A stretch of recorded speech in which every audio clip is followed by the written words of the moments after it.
Am I the asshole for charging my roommates a clean air fee to make things more fair? Hello, Reddit. I don't usually use this website, but my roommates told me to post on here in hopes that some outside perspective will help us settle the situation, hence the brand new account. The three of us live in a 3x3 and split costs equally 3 ways. For the most part, I have a slightly bigger bedroom, so I pay a bit more than the other 2 roommates in rent. However, at the moment, I feel like I'm putting more work into maintaining the environment that we all get to enjoy, and that I should be compensated fairly for that. I have over 100 different houseplants throughout the apartment, including shared spaces like the living room that I have spent hours every week and thousands of dollars caring for, purchasing, and maintaining. My roommates have commented on how pretty some of the plants are, so I know that they appreciate having them around as well. Obviously, the presence of these plants contributes to the cleanliness of the air that we breathe in our home. With so many plants in the house, our home air quality is obviously superior to those without houseplants. And with COVID and other air quality considerations, it's basically like having an in-house HEPA air purifier. But the plants are natural, so they're even better. Because I put so much money and so many hours of work into these plants, I feel that my roommates should contribute to the financial burden by paying what we would call a clean air fee. Something reasonable, like $25 a month from each roommate, would really help offset the costs of things like fertilizer, new pots, soil, etc., and the time I put into taking care of the plants. I think this is an incredibly fair agreement for my roommates, as they get the benefit of living in a house with organically clean air and not doing any of the work for it. They think I'm being unreasonable and selfish. I told them that I would be willing to compromise and not charge them the fee if they would hold their breath between the front door and go into their bedrooms, which isn't even far. It's not like we live in a huge apartment, so they aren't breathing the plant air that they aren't paying for. They think that's stupid, but have yet to propose another reasonable compromise. Oh my God. So I think it's pretty clear who's being unreasonable in this situation. So basically, that's where we're at. I'm the one who everyone gives rent money to, and then I write the check to the landlord. So if we don't figure this out by the next time rent is due, it's gonna be a problem. How can I get my roommates to see/understand my side of this? Am I wrong for blowing up at my pregnant wife and putting my foot down after her blow up? We are renting a 2-bedroom house from an older man and we'll call him G for this. I don't know how to really describe G, but older retired military is the closest. This man has been nothing but kind to us, far more than either of our parents have been. We live in California and the average rent in our area is around $2,600 for a 2-bedroom. At first, we were a bit skeptical because the house was advertised, but G wanted to meet the tenants personally before anything else. The listing stated $2,500, but was also stated negotiable. We met with G and I don't know if he liked us or felt sorry because we told him our story, but he offered us the place for $1,600. Any problems we have ever had throughout the 6 years me and my wife have lived in the house was fixed within 48 hours. G is the landlord everyone wishes they had. He isn't money hungry, and if rent is a bit late, he understands as long as you keep him informed. We haven't had any issues with him in 6 years. I have asked him why he's renting the house to us so cheap, and his story broke my heart. He bought the house for his daughter a couple of years before we moved in, but unfortunately she and her fiance died in a car crash and he couldn't find the heart to sell it, but also just doesn't want it to stay empty. Wow. So sad. My wife is currently 5 months pregnant. G had some health scares, so we haven't seen him for the last 6 months. He came over the day before yesterday to tell us that he is healthy again and will again take up the care responsible, so if anything is needed to give him a call. He saw my wife and obviously the belly and asked how far along she was, and we told him, and he just had the smile from ear to ear and said, "Congratulations." Before he walked off, he said kids are expensive, so as a baby gift to me, let's make the rent an even $1,000 until the baby is born. I have no idea why, but for some reason, this set my wife off completely. She started yelling at G, calling him an old man that is looking down on us and that he can take his useless gift and shove it up his ass. She was yelling for like 3 minutes, and every time I tried to stop her, she would get louder and louder. I don't know what got into my wife, but at the end of her rant, she said, "If you really want to gift us something for our baby, you should not let us pay rent at all, you stupid fucking old man. That is what you call a gift." G took everything she said and didn't say a word back. His face just went from happy to completely emotionless. After my wife was done, he just left. I blew up on my wife and asked her what the she was thinking, as G never did anything wrong to us. She started to cry and refused to talk to me the rest of the night. Every time I brought it up, she would start crying, but I caught onto the crocodile tears and told her to just stop because I want an explanation. Yesterday morning, before I left for work, I told her she better be ready because ready or not, when I get home, we will talk about what happened and I will not accept her fake tears. I got a text from G telling me we have to talk. He asked to meet at the house at 5 and I agreed. We met up at the house and he asked to come in. We sat in the living room and he asked if my wife could join us and she did. He didn't ask why, what happened, nothing. All he did was lay out what will be happening going forward. He said the gift will no longer be happening and he'll expect the full rent at the end of the month, no excuses. He said the rent will stay $1,600 until our lease is up for renewal, which is ending at the end of this year. And when the lease is over, we are more than welcome to renew. Then he'll be charging us the market rate for the house. That is more than a $1,000 increase. I tried to talk to him, but he refused to listen and then just walked out of the house. My wife was white as a ghost on the couch and stammered, "What are we going to do?" because she knows an $1,000 increase in the rent will lead us back to living on paycheck to paycheck. My paycheck is enough to cover literally every single bill until my promotion in 14 months. I blew up and told her this shit is her doing. She asked me to run after G and try to talk to him. G is refusing, and the only message I got back was to please contact me if it has something to do with the house, not for any personal matters, as our relationship will only be strictly landlord and tenant.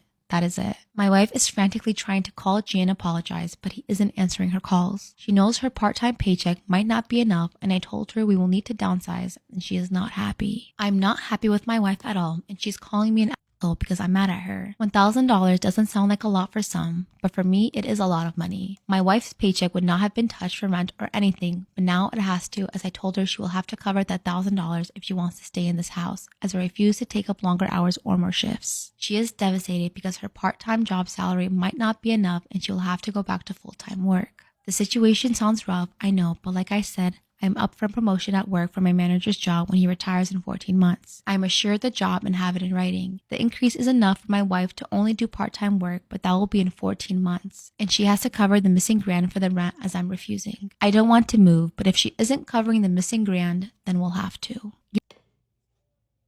I met the love of my life 5 months ago, but he's just told me that he wants to stay with his wife. So I was on a little work trip and our flight was hella delayed, right? I was sat next to this guy who, as soon as he got on the plane, I was like, please sit next to me, please sit next to me, please sit next to me. And thank God he did. We were sat on the tarmac for about 4 hours. And we spoke and chatted that whole time. Even when we took off, we carried on talking. I would have assumed he'd just watch a film or something like that. Even when we took off, we carried on chatting. Please bear in mind, this was a 5-hour flight. I had a connecting flight to get, so I was going to be in a bit of a rush getting off, so we swapped numbers. This guy was begging me to stay with him at the airport for a bit. Obviously, I couldn't have a literal flight to get, so I gave him my number, and by the time I had landed, he had texted me multiple times. He told me he had never met anyone like me before. And we kept texting all day, every day. And we talk on the phone for hours. After 3 weeks of this, he told me he was in love with me and that he'd never felt this way about anyone before. I asked him if we could go out on a date sometime, even though I actually don't know where he lived. This is when he told me that he was actually married, albeit a very, very unhappy marriage, and that they were actually getting divorced. As fantastic as this guy was, I'm not doing anything with a married man. He told me time and time again that he wanted to end his marriage and move forwards with me. Eventually, it flew out to see me and we spent the most incredible week together. It was literal magic, I can tell you that. And I thought, as soon as that divorce is through, this is going to be my future and my life. He was constantly telling me how he never really believed in love before he met me. So don't you have a whole wife and like kids? Anyway, he heads back to his family. I text him to see if he'd landed, and this is when I get the text that literally broke my damn heart. That has just broke my heart. Oh my God. Basically texted me and said that him and his wife were really going to try and work things out together. He'd been married for over 20 years and they had 2 children together. Despite everything he had said to me, realised that he really did love his wife. I was absolutely devastated. What makes it all 10 times worse is he keeps trying to call me to talk to me about things. Here's a wild idea, Steve. Why don't you talk to your wife? Okay, it's a crazy idea. Keep sending me texts like, please talk to me. I don't actually know if things are going to work out with my wife or not. So what, you want me to sit here and wait for you to decide whether you actually want to be a husband or a boyfriend? Sorry, my time's better off elsewhere. I feel so used and so betrayed. What should I do? Am I the astronaut for hating my wife's creepy hobby project? Originally posted August 31st, 2024. Okay, this sounds insane, but I swear My wife is totally normal otherwise, which makes this so strange to me. For context, we're both in our later 30s and live in a pretty typical suburban neighborhood where we all know each other. My wife has always loved trashy movies and shows about infidelity. She eats up true crime about spouses killing their cheating partners too. She just says something about it that makes her morbidly fascinated, in her words. Well, a couple of months back, we had a scandal in our neighborhood where a married couple in the neighborhood divorced because the husband cheated. No, there wasn't a or anything like that, but she became obsessed with learning every detail from every neighbor. No matter the occasion, be it a baby shower or cookout, she would bring it up, hoping there would be any new information. A month later is when I stumbled onto the board in her home office. I was doing some cleaning and found a massive bulletin board facing away, leaned up against the wall. Curiosity got the better of me, and I turned it around to find a literal conspiracy board of all of our neighbors' pictures with the lines of yards connecting each other like the Pepe Sylvia meme. I was totally confused and asked where this was. She told me it was a hobby that she had started recently when she would track rumors or likely candidates for cheating on the board. The yarn represented who was possibly cheating with whom. She had clearly gotten all the images on Facebook or some social media and printed them out and even had a few sticky notes with details. I told her this was creepy and insane, and she said maybe if I was doing it as a man, but she is just having harmless fun as a hobby and she wouldn't be crazy and try to oust anyone based on rumors. She just likes feeling like a detective. She told me to view it as creative work. I was still super weirded out, but I let it go. Or I tried. I thought about it a lot. Well, every now and then I admit to checking on the board when cleaning, but just a couple of days ago I looked to see that now I was on the board with the yarn attached to a neighbor's wife I am casual friends with. I asked her why she would add me if she thought I was cheating, and she said that it was a different yarn color for potential matches for cheating. She said if it makes me feel better, she was planning on adding herself to the board soon. Well, I got pissed and kind of lost my temper about it. I told her to get rid of the board or our marriage will be in trouble. Things have been super rocky since. Sorry for the long post. I'm starting to feel bad and it hit me more than usual this morning. Should I apologize to her? And before you ask, no, I don't suspect her of cheating. Honestly, I wish she was because it would at least make more sense than this. Am I the astronaut? Update September 5th, 2024. Anyway, Jesus Christ. First, appreciate all the concerns and NTAs. It gave me the courage to approach her and tell her that while I may have overreacted by threatening our marriage, I think it is a creepy thing to do.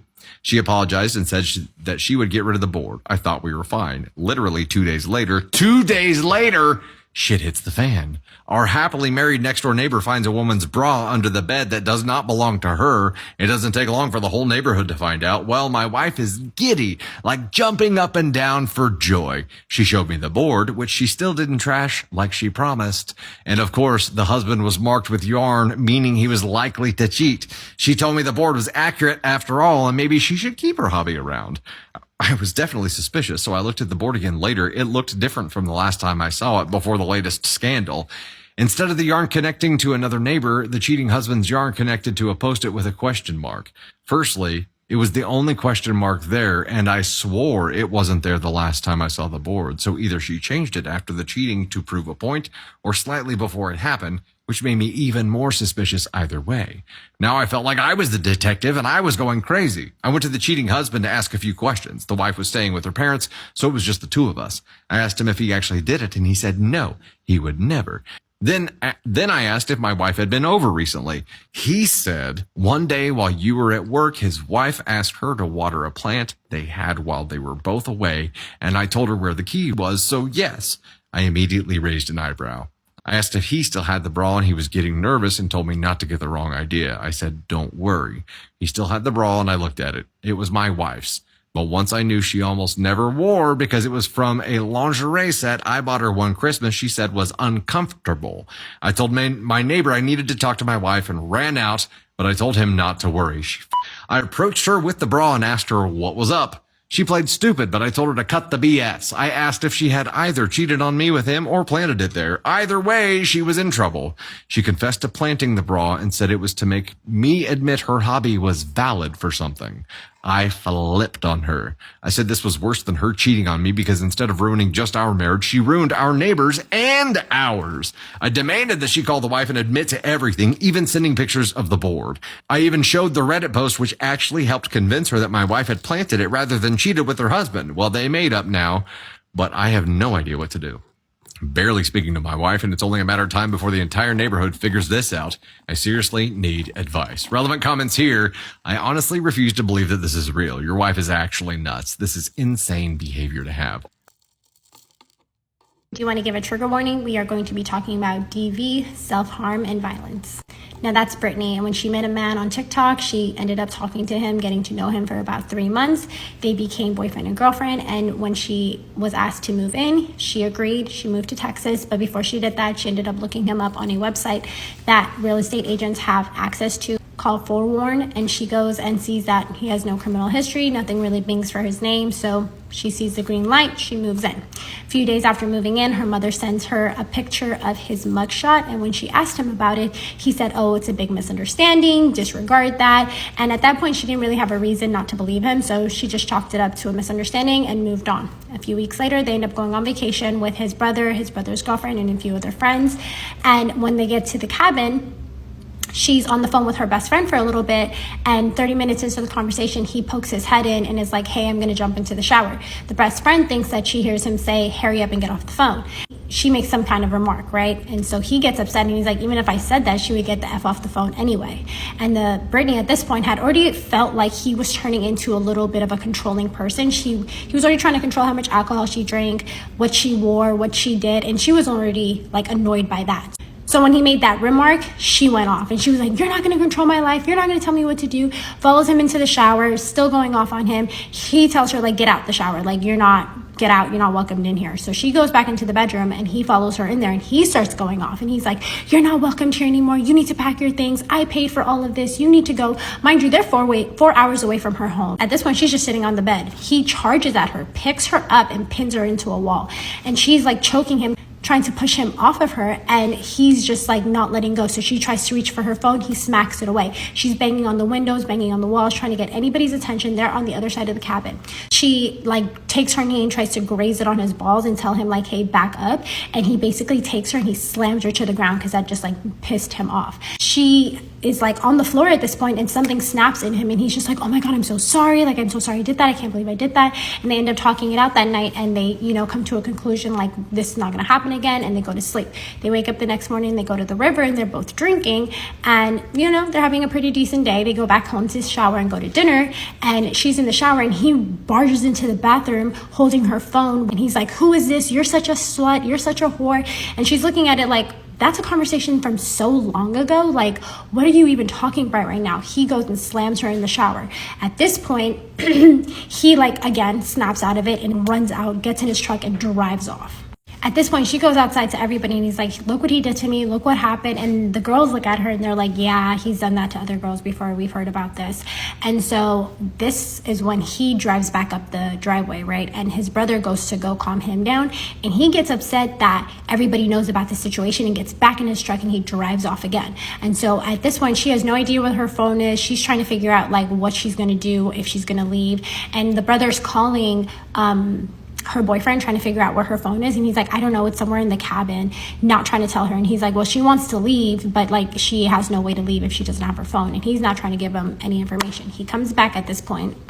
Brittany has texted her family and friends from another girl's Instagram saying, hey, look for my location, and her location is off and they can't find out where her phone is at for her. The boyfriend walks back into the house. He packs all of Brittany's things and brings it to the front and is like, you need to leave. And she's like, well, where's my phone? I can't leave without my phone. And he tells everybody, like, I don't want to ruin everyone's weekend. Like, you guys go off to dinner. And Brittany looks at them like, I'm not about to be left in this house with him. Like, that's not happening. And so they're like, okay, how about he comes to dinner with us? You find your phone and then you leave. And so she's like, okay, fine. So they all leave. He drives in a separate car. He ends up going to the restaurant and coming right back to the cabin. So now it's her and her boyfriend back at the cabin by themselves. And he's going in. He's yelling at her. He's calling her whore. He's saying this, saying that, takes her stuff, puts her in the truck, and she's like, I'm not going anywhere with you. Like, you've been drinking all day long. I'm not going anywhere. He's like, we're driving 4 hours back home right now. Like, get in the car. Puts her in the car.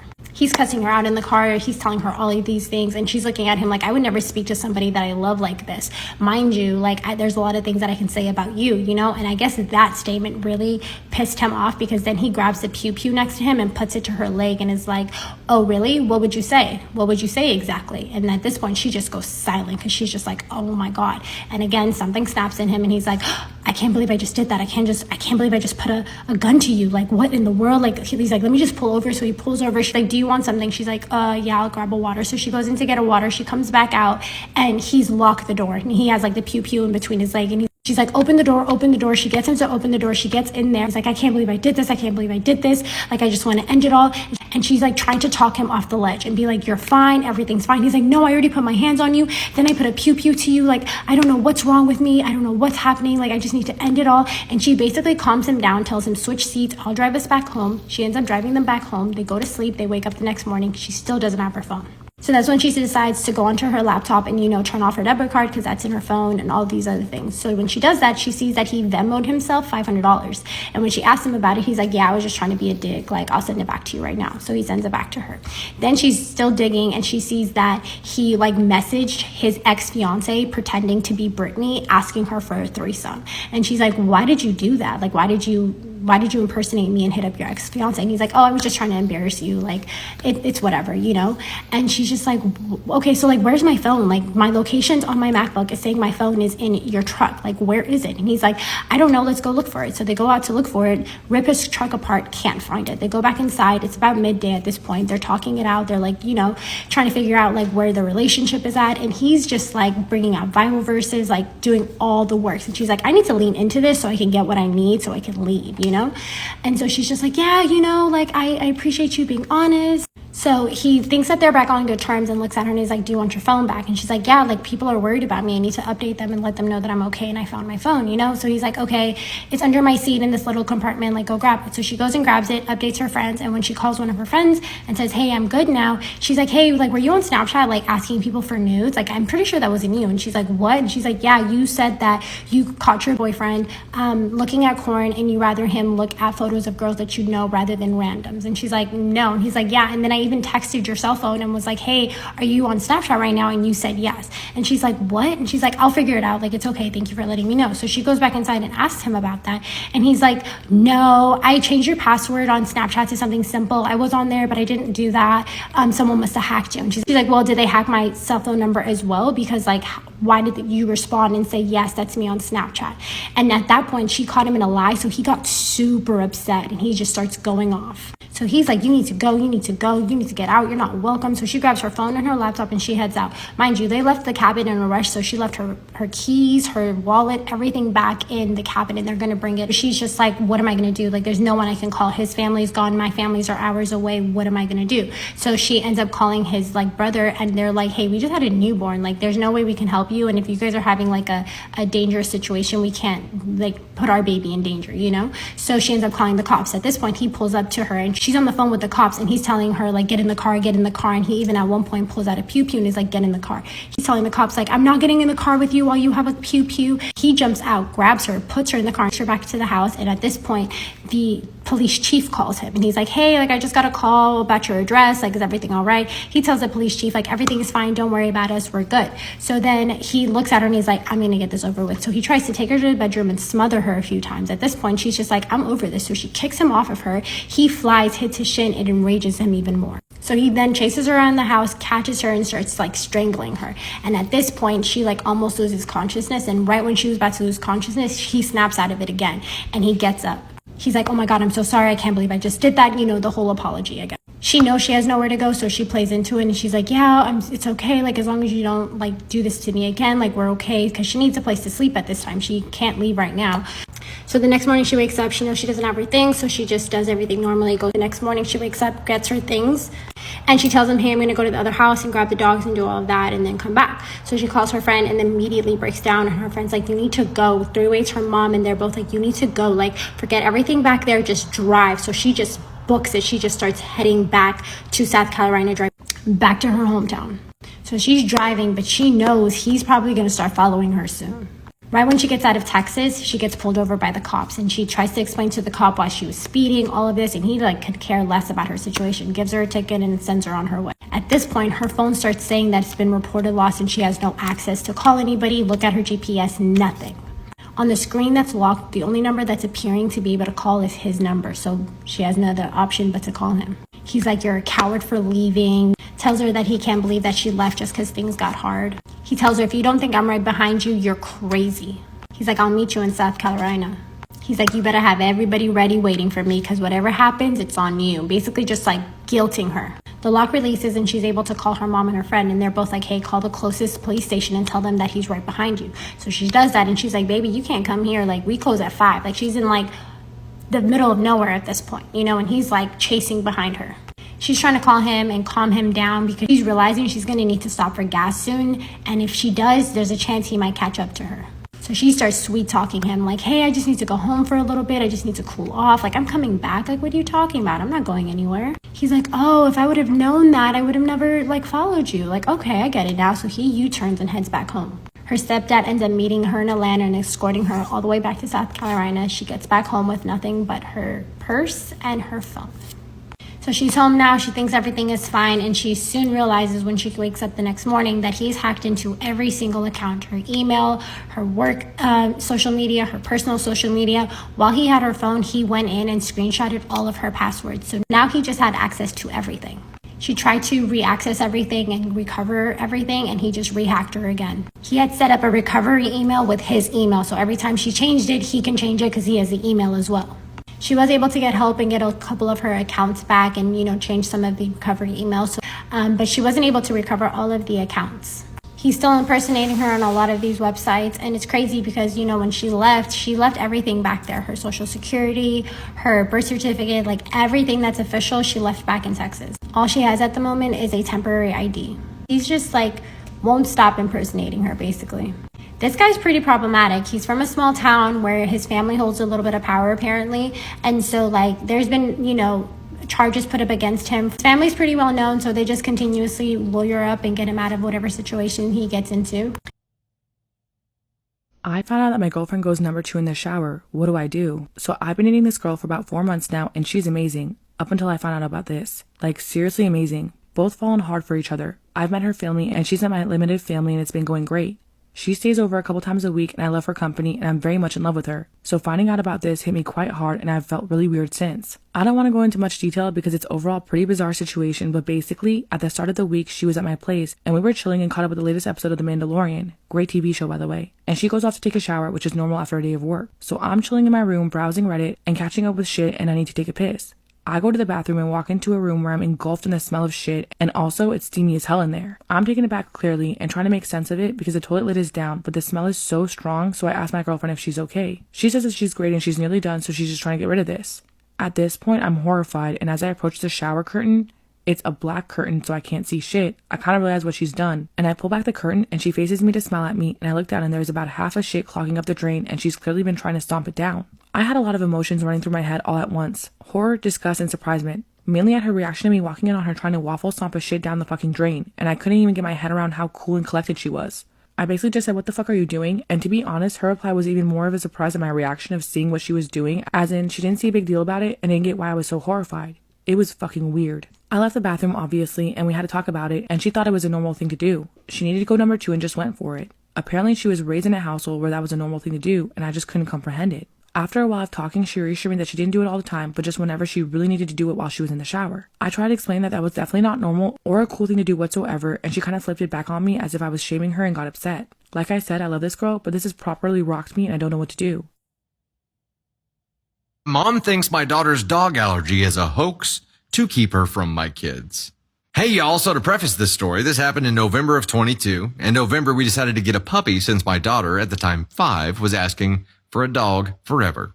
So for Thanksgiving break, we got a Doberman puppy from a friend who is a breeder, and the first 2 days were great. The puppy snuggled, played, and overall meshed with our family perfectly. When my daughter woke up on day 3, you would have thought she was stung by an angry hive of bees.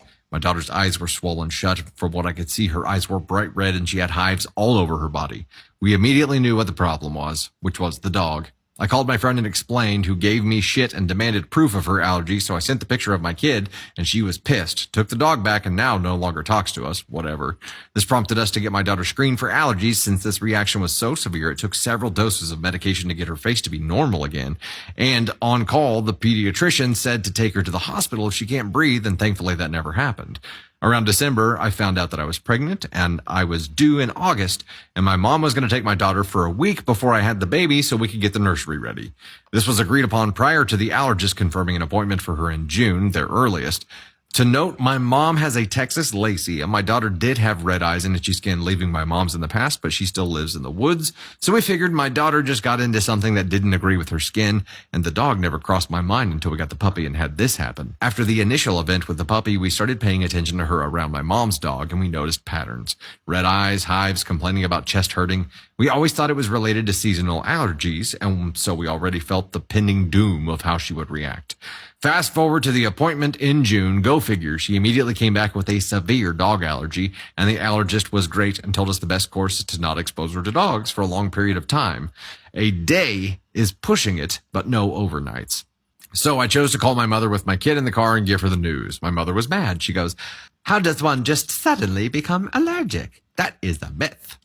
My mom and stepdaughter are conspiracy theory nut jobs. I explained what the doctor told me, that she developed it over time, and after having the puppy, it sent her body into overdrive, and he said no overnights due to the severity of her allergy. My mother's response: "This is a hoax. You are making this crap up to keep me from my grandkids. Are you going to give my grandson a made-up allergy too?" At this point, my daughter, who can hear my mom, was crying, and my mom realized that she can be heard, and rather than being nice, she snaps and goes, "Well, it looks like mommy wants to keep you from me and doesn't love you anymore. So I guess I'm going to take your cousins all to the fun things I had planned, the zoo, the aquarium, etc." My daughter started sobbing, and I snapped and told her to never guilt my kid about something that is beyond her control. I told my mom that I am not talking to her until she can learn about allergies, and apologized to my daughter for making her feel like garbage, and I ended the call and blocked her.